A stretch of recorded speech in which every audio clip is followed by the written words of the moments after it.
Now that we know how to identify whether or not a salt is acidic, basic, or neutral, we want to spend a little bit of time talking about actually calculating the pH of salt solutions.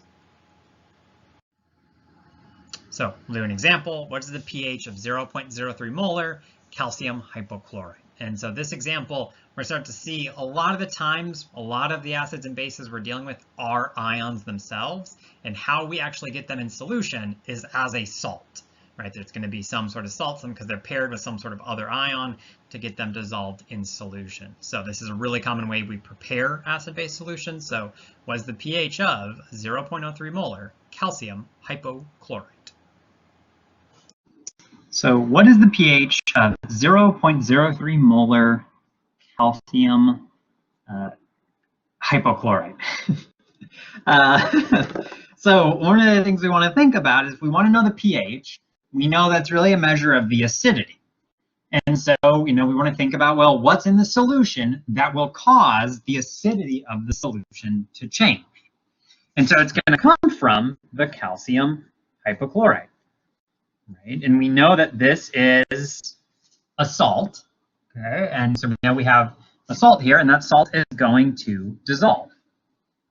The 2 plus ClO minus, and I balance that for 2.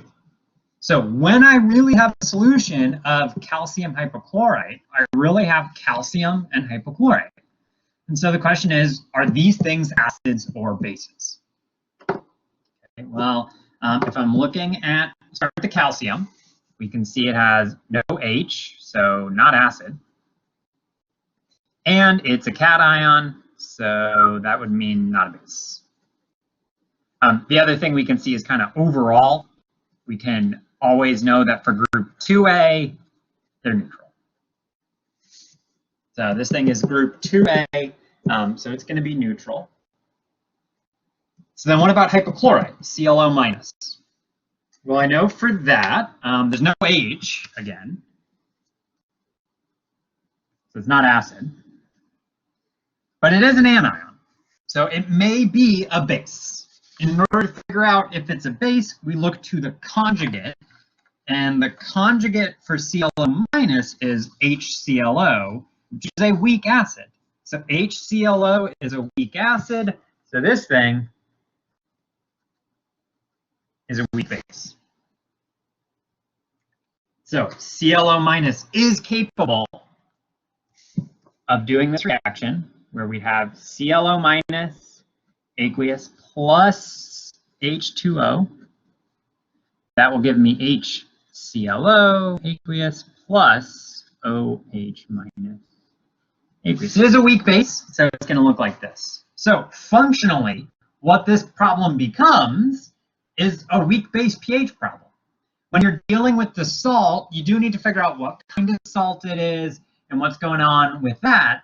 But really, it just becomes a matter of figuring out what it is. They're usually going to be weak acids, either a weak acid or a weak base. And so at that point in time, then it just becomes, well, what's the pH of this weak base solution? Okay? So we know we're going to use an ice table. I got my ICE. So this is one place where we do want to be careful when we're doing salts, because the 0.03 molar is the concentration of the whole salt. So that's the concentration of calcium chloride. But what I really want is the concentration of the hypochlorite. Sorry, calcium hypochlorite. It's 0.03 molar calcium hypochlorite. I want the hypochlorite solution, just the solution concentration of this. And you will then, in this case, there's 2 molecules of that in 1 formula unit, but I want these total things, so there's going to be a factor of 2. So we know that what's going to end up happening, or one thing we need to account for, is that when I have, let's say 0.03 molar of, well, we can try it out, of the calcium hypochlorite, that is equal to 0.03 moles of my solute per 1 liter of solution. And then I can do stoichiometry based off the reaction that for every 1 mole of this, I make 2 moles of that.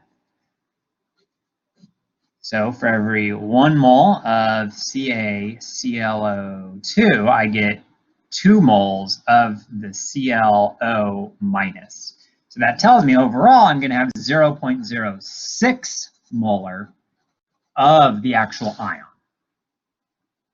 Because basically I need to account for the stoichiometry, that for every 1 mole of a compound, I get 2 moles of these things floating around. Right? Because it's ionic, they fully dissolve, all of the ions separate out. So we just do need to account for that change in concentration. So when we're dealing with a salt, basically it's a weak base problem, but the wrapper around it is figure out, weak acid or weak base, figure out what type of salt it is. And then you also do need to figure out your initial concentration, because this 0.06 is what goes right there. But otherwise, your ice table is going to work the same. 0.06 minus x, x, and x. And in this case, your Kb, because it's a base, is going to be the conjugate HClO times the hydroxide concentration times ClO minus. And so overall B, your algebra expression is going to be x squared over 0.06 minus x. So this would then be the algebra expression to solve. So basically we just need to do the stoichiometry first to figure out the initial concentration. And then we also just need to figure out, start by figuring out what acid-base chemistry is actually happening. But otherwise, it's an ice table oftentimes. Salts don't contain strong acids. They can contain strong base. NaOH is a basic salt. But so here I have Kb is equal to x squared divided by 0.06 minus x. I don't have the pH, so I can't solve for x that way. I do need to do some processing. I am going to make an approximation because it is a weak base, so I can approximate. 0.06 minus x is going to be about 0.06.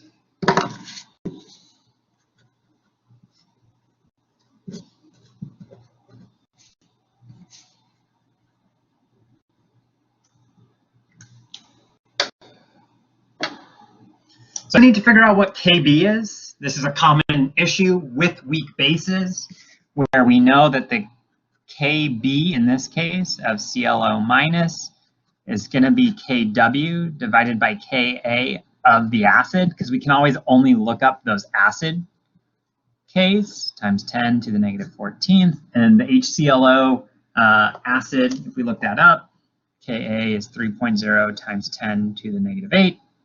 And so I get that Kb ClO minus is 3.3 times 10 to the negative 7. So we can take that, plug it in right there.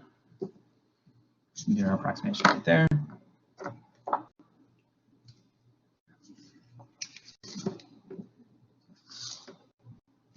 We end up with the equation to solve is 3.3 times 10 to the negative 7 equal to x squared divided by 0.06.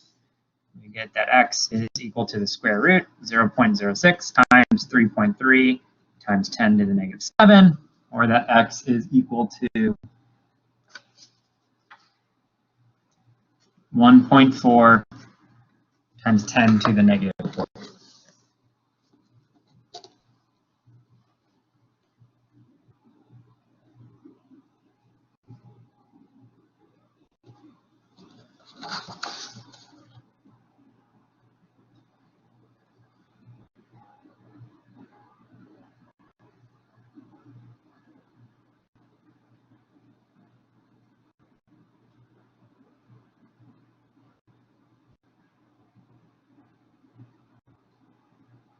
I do need to check my approximation.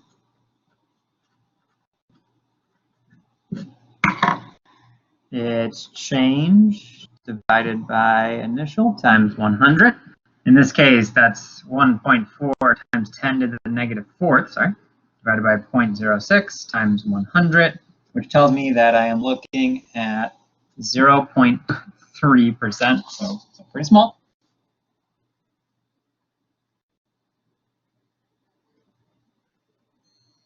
Just needs to be less than 5, so we're in good shape.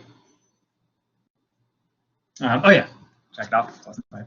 So that means the approximation is valid, which that tells us that's the concentration of hydroxide, because if we go back, that was our kind of acid-base product that we were dealing with, concentration of that.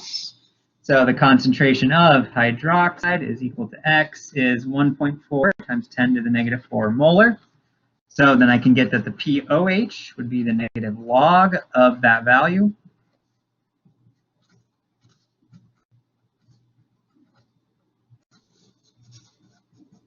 POH is equal to 3.85. And then the pH plus the POH is equal to 14. So my pH is going to be 14 minus POH is equal to 14 minus 3.85. pH is equal to 10.15.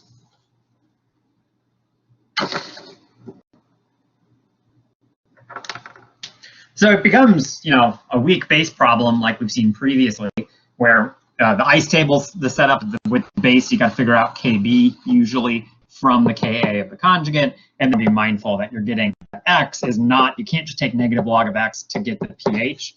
You get the POH out of that, but you can always get the pH from that relationship. So you can figure out those values and you can get those relationships. It's just a matter of figuring out. And this is an important thing, this fact, calcium hypochlorite's not really, if you needed a salt, say, when we go back to things like colligative properties, this isn't necessarily something you would use to change the boiling point or the freezing point of water, because it also affects the pH of the solution, right? And you're changing a lot of things. It will change the boiling point. But really what we want to be focusing on is only affecting that. So this is a base. It has a non-trivial effect, right? This isn't that high of a concentration, and you've moved the pH all the way up to 10.15.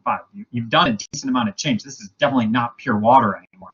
And so that is something we want to be mindful of, that our solutions can potentially change things. So that's why we use neutral salts when we want to just have a salt. I just want it to dissolve and be a salt, to affect colligative properties, to change the vapor pressure, do something like that. And we want to be mindful that a lot of salts are either acids or bases, acidic or basic salts, and they change the pH. Now, some salts are neutral, and we use those a lot of the times when we're trying to get, say, an electrolyte solution or play with colligative properties that we've already seen, something like that. It's always going to be a neutral salt.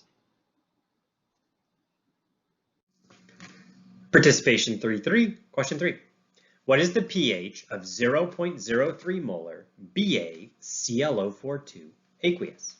This is the third question on participation 3.3 due Tuesday, March 3rd at 11:59 p.m. over on Blackboard. Link to the assignment is right below the document where these videos are posted. Again, what is the pH of 0.03 molar barium perchlorate?